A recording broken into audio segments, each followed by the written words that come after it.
27th September 2016, a black man, a Ugandan refugee, gunned down by police in the city of El Cajon in Southern California.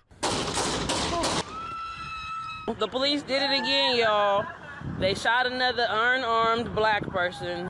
At 3:45 p.m., Alfred Olango was pronounced dead. Protesters swarmed the streets of El Cajon, condemning yet another in a string of police shootings that divided the United States. Black lives matter! All lives matter! All lives matter! Alfred Olango! Alfred Olango! Black, white, brown, all demanding justice in Alfred Olango's death. But 3 months later, the local prosecutor clears the officer. The lethal shots were reasonable, she said, fired in self-defense. To his devastated family, Ugandan refugees who came to the United States more than 20 years ago, Alfred Olango's death was an incalculable loss. We have come from a war zone. We wanted protection. That's why we're here. How did a 38-year-old Ugandan become a casualty in America's conflict over race and police violence? Was the shooting necessary? Or, as his family says in court, an abuse of Alfred Olango's civil rights? I traveled nearly 10,000 miles from Kampala to investigate the death of Alfred Olango. With my reporting partner Paul Ndiho from the Voice of America, we discovered new evidence about how the police handled Olango's case, and a fateful decision, one that may have made the difference between life and death. San Diego, a jewel on the Pacific coast of Southern California, a major urban area of 1.4 million people. It is a tranquil city, known for its laid-back vibe and diversity. But it has not escaped the rush of fatal police shootings across the United States. At least 963 people were shot and killed by law enforcement in 2016. That is an average of more than 2 a day, according to the Washington Post. The count includes 138 in the state of California and 8 in San Diego County. None caused more outrage than Alfred Olango's. We are here today to address the killing of another unarmed black man in this country, Alfred Olango. The city of El Cajon in suburban San Diego has been a welcoming place for African immigrants. Like many places in the United States, it is a community struggling with crime, gangs, and illegal drugs. Videos of Alfred Olango's violent last moments flashed across the news and the social media. Olango seen walking strangely, officers approaching, one with a gun, another with a taser, then a sudden move. And from the available video footage, this particular location was where Olango was standing, right there, where you see Paul there. Fatal police shootings of blacks are a running controversy in the United States, sparking nationwide protests and debate. But police have been targets too. 63 died from gunfire in 2016. In the month before the Olango shooting, 5 police officers were killed in the city of Dallas, Texas, when a black gunman targeted them during a protest over police shootings. Justice! Y'all don't get no peace! If we don't get no justice, y'all don't get no peace! Americans are polarized, some backing police, others condemning them. But the issue is not so clear-cut. One big reason is that a quarter of those shot by police have a psychiatric illness or mental distress. Michael Biasotti is a retired police chief. He currently works as a consultant on issues of law enforcement and mental illness. Every police officer deals with this issue almost on a daily basis. It's a very large percentage of police calls. Things like crisis intervention training or de-escalation training should be a part of a basic police academy when you come into law enforcement, so that you it becomes a part of the profession. It changes the culture of the profession. Alfred Olango did not have a mental illness, his family members say. But days before he died, an event happened that threw him into emotional crisis. And it caused Alfred to act in ways that put him and others in mortal danger. Lukutu village, northern Uganda, birthplace of Alfred Olango in 1978. Alfred was a middle child among 9 in the family. On Facebook, his father, Richard Olango Abuka, said he served with the Ugandan National Liberation Army before being exiled to Kenya. The family spent time in a refugee camp before being let into the United States in 1991 and settling near San Diego. Soon after, Richard was honored by President George Bush Sr. for helping other refugees get jobs. Walter Lam is founder of a non-profit organization that helps refugees resettle in the San Diego area. Normally when I see the refugees coming down the escalators, I can tell whether this is going to be a successful case or will be a burden. And when I saw the Olangos, I celebrated. This is a family that looks unified, they are all together and on and on. He knew Olango well. Welcomed them to San Diego and as part of the Ugandan community. And this young man also was good friends of my children. They played soccer together. And their father, Mr. Richard Olango, was the coach, coaching these children in football. Alfred kept close to his family. He was seen as a protector who liked to bring everyone together. Lucy Olango was at the scene when her brother was shot. Lucy is the elder sister of Alfred Olango. We do really miss Alfred because he was the light of our family. Even if he was in the middle. I know I'm older than him, but he would do anything, stand to protect me. Apollo Olango, brother of Alfred Olango. Alfred was someone that would always make sure you're fine. He's given a shirt to a homeless person while we were just walking down the street in San Diego. Apparently he had an extra one in his car. The Olango children went to a Catholic school, then to San Diego High. But growing up in an adopted country wasn't always smooth.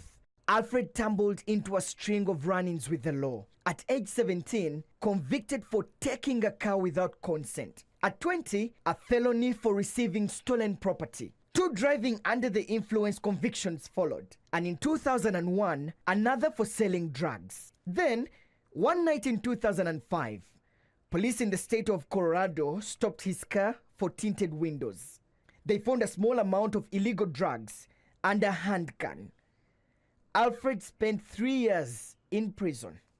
Alfred's brother, Apollo Olango, said that in time, Alfred chose a new path. All I can say in that particular situation, when you come to a new country, sometimes it's difficult learning the ropes. But I believe that he put himself on a straight and narrow track eventually and started walking a direct line. Lam also knew a different side of Alfred. This was a very, very, very helpful young man. I remember just before his death, there was another funeral of a Ugandan that died in here. Huh? This is a man that went out of his way because some Ugandans and Africans in here did not have transport, they don't have transportation. He provided transportation, bringing people to the funeral and all that. Alfred was a professional cook. He dreamt of opening his own restaurant one day. African cuisine, mixed American, whatever, because he's been working in American restaurants, of course, but he also knows how to cook African food. So usually would come to my house also and like, show me how to cook this, you know, this and that. And he was one of the best cook as well, but I beat him in cooking so far, but Mom taught all of us and all of them know how to cook, so, which is good. It didn't matter whether it's a boy or a girl, so taught everybody. Alfred had separated from his wife. He had several children and relished spending time with them. Alfred had children, beautiful young daughter, Sheree, He had a few other daughters as well, and they're wonderful. They're wonderful kids. He loved the family life. I think that that's what he really wanted. In the month before the shooting, Alfred seemed fine. He returned to San Diego from Phoenix, Arizona, where he worked for a time at a suburban steakhouse. Alfred missed his family and another important person in his life, a fellow refugee. Barricade Demez, an Ethiopian, had been Alfred Olango's closest friend since elementary school.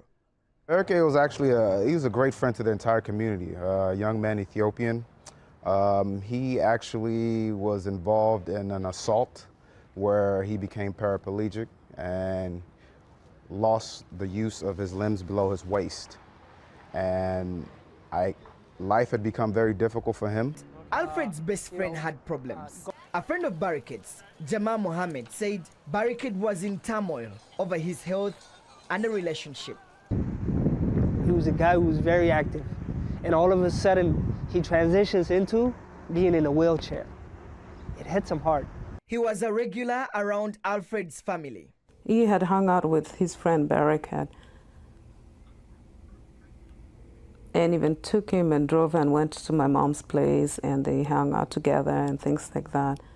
And he dropped Barricade, I don't know exactly what day, back to his place.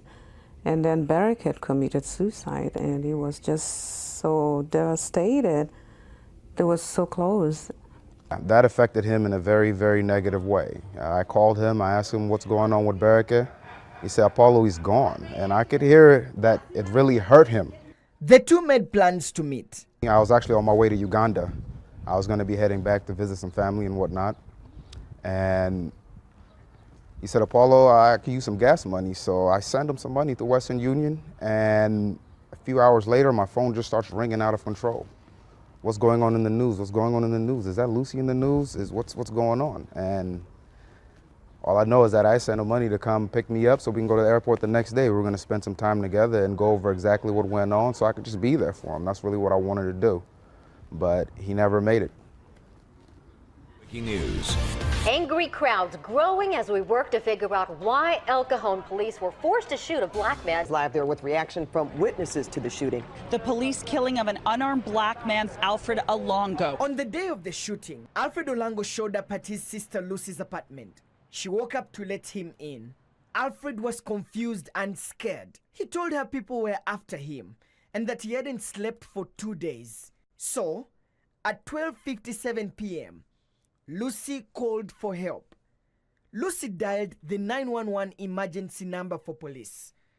She told the dispatcher that her brother was having a mental breakdown and needed to go to a hospital. And she also informed the dispatcher that he had no weapons. It was a 5150 call, a code that Alfred Olango might have a mental health condition. Lucy stepped away to get ready for her job as an aide at a mental health facility. But when she returned, Alfred was gone. She got into her car, then she was shocked to see Alfred wandering erratically in and out of traffic. Lucy followed her brother, desperately trying to get him to stop, but Alfred wasn't responding. She called 911 a second time, 47 minutes after her first call. North Molson at the ARCO, reference to 5150. Subject is BMA 30s, black tank top, blue pants. The second time when I called for help, when I saw Alfred crossing the street and he was in the middle of the street, nearly got hit by a car, and I was crying on the phone. Why there's nobody, you know, it's been a while since I called and nobody even called to let me know what is going on. Another 17 minutes passed and still no police. Lucy called 911 a third time, but the dispatch again said all officers were busy. Finally, at 3 minutes past 2 p.m., more than an hour after Lucy's first call, the dispatcher center sent Officer Richard Gonzalez and Josh McDaniel to the scene. 227, okay, was the RP from the ARCO station like an employee? No, it's the sister of the subject who's calling. 228, 227. I don't see him on Broadway. Seymour, that's the last place you saw him. His first name is Alfred, same last name as RP. Lucy saw police cars at the Arco station.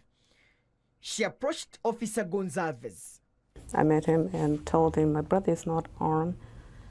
He's not doing very well. He's having a mental breakdown. And he needs help. He asked me if my brother was ever diagnosed with mental illness, schizophrenia, bipolar, or whatever. I told him not to my knowledge.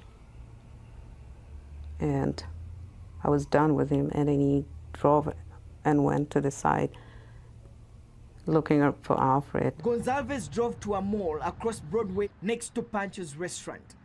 He spotted Alfred in the parking lot, and so did Lucy. A drive-through camera at Pancho's recorded what happened next. So did one restaurant worker's smartphone. Michael Biasori breaks it down. He's there now, and I see, and he's walking off the curb, his right hand is in his pocket. Get your hand out of your pocket.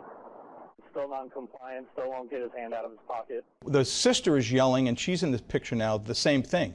Take your hand out of your pocket, and he's still not complying.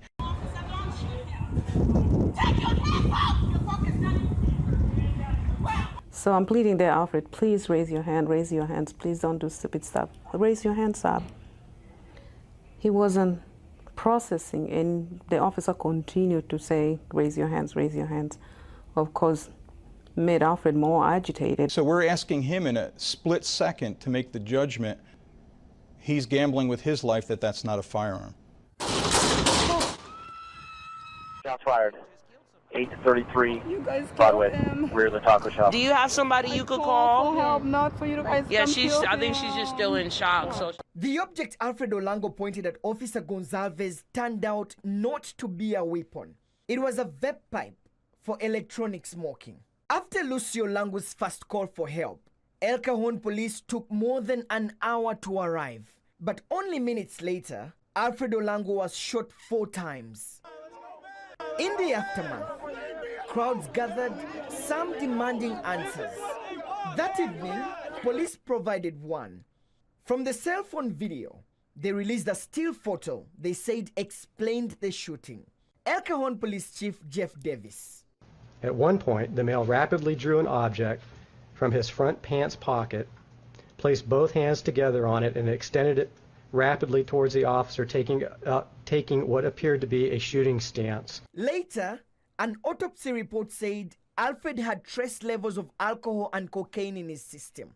The local district attorney investigated the shooting to determine if Gonzalez acted legally. Bonnie DUMANIS, San Diego County District Attorney.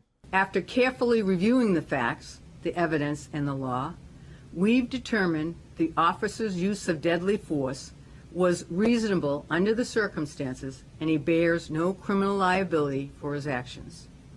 The Olango family and their supporters in the community did not see it this way. Reverend Shane Harris leads the local chapter of the National Action Network, a civil rights group. So I want it to be very clear. We do believe that Alfred Olango was unjustly killed. Harris says Olango's refugee status has given the issue of the officer-involved shootings international visibility. One, it deals with an international presence of pressure on America around policing. But 2, it deals with clearly the issue of how America deals with mental health and how how police deal with those who are not harming anybody or hurting anybody, but calling for help. One thing is certain on that day, Lucy was not calling because he was hurting anybody. She was calling for help and assistance.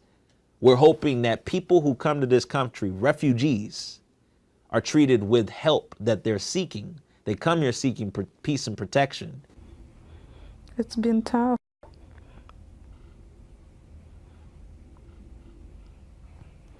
It's been so hard. We are all still grieving, and we'll continue to be grieving the loss of Alfred. It's hard to describe, man. There are no words to describe the emotional feeling that you go through when something like that happens. And I couldn't stand, I know that. I just had to get on my knees, that was it. Olango's father, Alfred's estranged wife, and 2 of his children filed civil rights lawsuits against the city of El Cajon and Gonzalez. Lucy also sued for negligence and emotional distress. Multiple sources tell us that it's Richard Gonzalez, an officer well known to our Team 10 investigators. Gonzalez's lawyer did not respond to the questions from NBS and VOA. But before the shooting, his job performance had already come under scrutiny. Gonzalez had been demoted from a desk job to a patrol duty after a female El Cajon police officer accused him of sexual harassment and sued. The city settled her claim for $90,000. Lawyer Dan GILLEON represents Lucy Olango. I have all sorts of problems with Richard Gonzalez leading into the scenario just from the character of the person that he's demonstrated himself to be. But if you even just limiting it to what we see on the video, this is a cowboy that decides to pull out his gun on somebody who has not committed a crime. Here in San Diego, there is another way to handle these kinds of calls. A PAT team, that is a special police unit to answer calls involving people with mental problems. PAT stands for Psychiatric Emergency Response Team. A patrol officer and a clinical expert work together to prevent encounters from becoming violent. Mark Marvin oversees the PAT program in San Diego County. The team operates in 11 jurisdictions, including El Cajon. A 911 call comes in to dispatch. The dispatcher can look at who's out in the field and can basically dispatch a PERT team to that scene when that person is in the midst of a psychiatric crisis. Bobby STEARNS helps run an addiction recovery program in San Diego and used to work with Lucy Olango. Her insights about Alfred were both as a sister and mental health care aide. If you can imagine having done that work for 5, 6, 7, 8, 9, 10 years, and then having a family member experiencing a psychiatric crisis, and understanding that you need some assistance to de-escalate him because you're unable to do so by yourself, and you call for assistance, you call for help. And imagine the response that she got was nowhere near what she was expecting. STEARNS said it was common for a person in mental crisis to mimic someone who frightens them. Clients in a mental health state, if you posture at them, they raise their level and they posture back because they want to show you, I'm not intimidated by you. In normal circumstances, everyone becomes compliant. Alfred pulled out a vape pipe and pointed them at them. Alfred, in this mental health state, postures back, and boom, we have Alfred die. But did Alfred's breakdown have to get that far? During our reporting, we sent detailed questions and document requests to the city of El Cajon and the district attorney's office. City officials said that the law allowed them to withhold some material.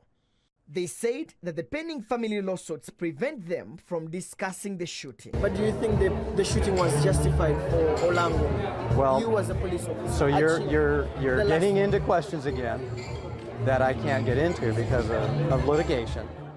But in the response to one of our public records requests, NBS and VOA found something the city had not disclosed before.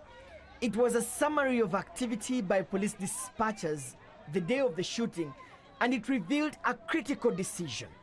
A decision that prevented Alfred Olango from getting the kind of help his sister Lucy expected. When Lucy Olango walked into the taco shop parking lot, Officer Gonzalez already had his gun in hand. Pulling a gun and say, raise your hands up, is not a way you come at a person who is having a mental breakdown. You haven't even engaged with the person. He has not talked to you. You did not find what was wrong. How can I help you? What's going on? Is there something I can do to help you? He didn't do none of those. Hundreds of police around San Diego have been trained in PAT de-escalation tactics. So have many El Cajon officers, although the city officials would not say whether Gonzalez was one of them. On the day of the shooting, a PAT team was available on duty in El Cajon. Why wasn't it called to the scene? This is what police said then. At the specific time of the incident, that team was on a different radio call that was also PAT related. They were not immediately available. But that wasn't the whole story. The dispatch records show that, in fact, the PAT team was available for Lucy Olango's call. The team was clear at 1:53 p.m. It was 8 minutes before she called 911 the third time. But for reasons that aren't explained, dispatchers sent the PAT team on a different call, one that had come in after Lucy Olango's. That other call, about a stranger dancing at a boys and girls club, turned out to be minor. And the records make no mention of a mental health issue, while Lucy Olango had told dispatchers twice that her brother was having a mental breakdown. We showed the logs to Lucy's lawyer, Dan GILLEON. It was a big mistake in not sending that PERT team to this call because they had every evidence needed that this was the call that required the PERT team. Could it have changed the outcome for Alfred Olango? I think that that PERT team could have actually calmed down not just Alfred Olango, it might have calmed down Richard Gonzalez. It might have said to Alfred Olango, here, we're here to help. And it might have said to Richard Gonzalez, the officer, you're not, no cowboy's not needed here. We've got this under control. We know how to deal with people with mental illness. The city confirmed that the PAT team never was sent on the Olango call. It did arrive later in response to police radio reports, but by then it was too late. After they shot and killed my brother, I'm crying desperately. Nobody even consoling me. The PAT team come after they kill my brother. I'm like, what are you doing here for? Oh, because the PAT team were responding to other matters or other urgents. So my brother wasn't urgent. I know probably they don't have enough team to go around, but they could have at least find at least one person that could do crisis communication with him. We asked the city of El Cajon whether dispatchers sent the PAT team to the wrong call. In a written response, the city's attorney said the dispatch logs, quote, speak for themselves, unquote. Since the shooting, family members have created the Alfred Olango Foundation with the goal of addressing issues Alfred cared about. And I understood his vision of the world and what he thought about and how he felt about it. And sometimes he just talked to me about homeless issues out of nowhere and how he felt about it, what he thought about it. So I'm gonna basically make sure that the foundation is designed around that. And I definitely want to tackle procedural issues, policing-wise, to make sure that there's a halt to all these shootings that are going on. Some sort of a change that is better for people so that people don't have to suffer like this. In response to our questions, El Cajon officials said no dispatch procedures had changed as a result of Alfred Olango's shooting. For her part, Lucy Olango still struggles to make sense of all that happened and how the system failed her brother. What do we learn when you're in school, little kids? 2-year-old, like 5 or 6. Something happened, what do? Call 911.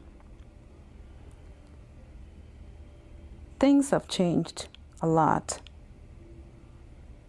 When I called, I was hoping that they'll help him, take him to the hospital, and he could come home. Home is now an unmarked grave. But no, he's not going to come home. He never did.